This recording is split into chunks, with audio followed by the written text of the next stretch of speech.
Hey, hi, how are you? Welcome back to my channel. Today I'm going to be talking about a procedure known as dermaplaning.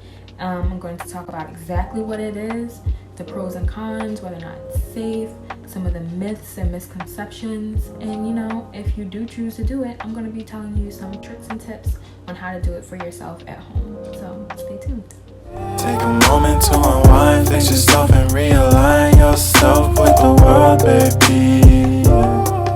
Breathe slow, baby. Yeah. So first of all, what exactly is it? Dermaplaning is an exfoliating procedure that you can either have done at a dermatologist's office or you could do at home yourself. Now at the office, they're going to use a small scalpel to lightly scrape or shave the top layer of dead skin off of your face, or at home you might see it done with a small razor such as this one. Now if you're apprehensive because of that word scraping, let me just assure you that it's not at all cutting into your skin. It's just very, very lightly taking off that top layer. It really doesn't feel like much at all.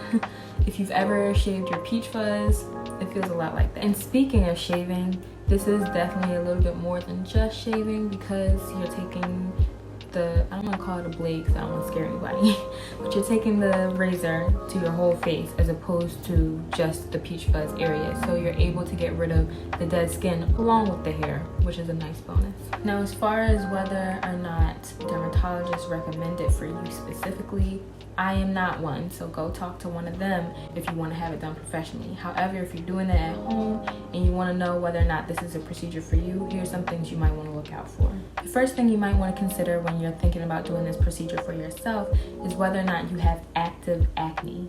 If so, then this is probably not the procedure for you. Because you are going to be lightly scraping your face, you don't want to pop your pimples, and that's exactly what's going to happen. And that's just going to cause more scarring, and it's probably going to be more frustrating for you. So you could talk to your dermatologist about other options. However, if you have acne scarring already but no active acne, no pimples on your face, then this might be the procedure for you, because you're getting rid of that top layer of dead skin. That's going to produce new cells and new skin growth, and it's going to come back brighter. Another thing to consider is whether or not you have sensitive skin.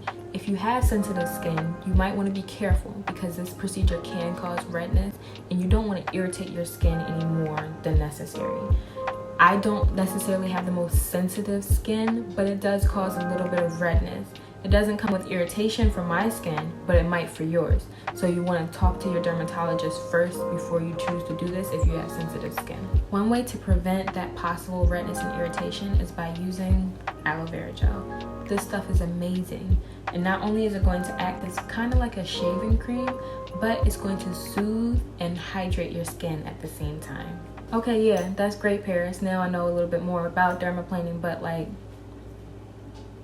for what? What is the purpose of this? What am I doing this for? So here are 4 pros that I've experienced since I've been dermaplaning on a regular basis. First of all, no more peach fuzz. That's a huge plus, because we all have it and we all hate it. It's nice getting rid of it. Second, an overall brighter complexion. I feel that after I dermaplane, my skin definitely looks brighter. It looks a little bit happier in general, so that's always appreciated. Third, when I do wear makeup, it goes on so much smoother. And I'm wearing makeup now to kind of show you guys. This went on so easily, and it gave me no problems. And fourth, my final and probably favorite pro. Your skincare products absorb so much better. You can feel it, it feels refreshing afterwards, and all of your serums and stuff, they're really penetrating. It's the best feeling, so why not? Now, as far as cons go, I'm sure that someone can say that there are. I personally have not experienced any. The tiny little nick that I got on my eyebrow from doing this a few weeks ago is probably the most I have to complain about. So I personally haven't found it to be overly irritating or to cause any redness that's problematic. So that's just me. If you think that your skin might be too sensitive, or that you might pop pimples if you're doing this, like I was mentioning earlier, then this might not be for you.